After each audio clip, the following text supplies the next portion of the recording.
je vous jure, et je suis allé voir les autorités compétentes pour m'assurer que c'était pas une fake ou une blague ou un montage. Vous savez, aujourd'hui, avec ChatGPT, l'intelligence artificielle, on peut vous inventer n'importe quoi. Or, ce qui est extraordinaire avec Ségolène Royal, c'est qu'on n'a pas besoin de ChatGPT et de l'intelligence artificielle pour inventer n'importe quoi. Elle le fait elle-même. Elle parle en direct, il faut voir la scène, hein.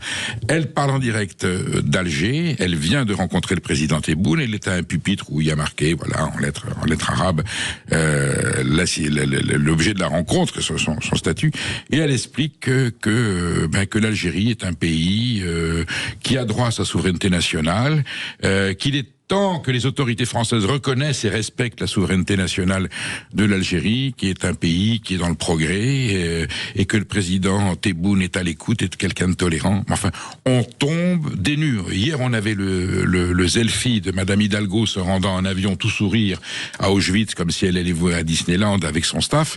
Et là, je parle pour des anciennes responsables socialistes. Enfin, Madame Hidalgo est toujours au Parti socialiste.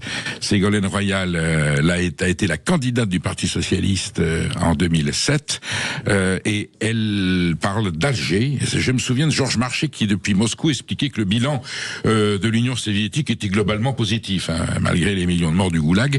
Et là, nous avons une responsable de la gauche française, alors que nous avons un compatriote, Monsieur Glaise, qui est en prêt. Elle ne dit pas un mot sur lui, et elle vante les mérites et les vertus du régime algérien.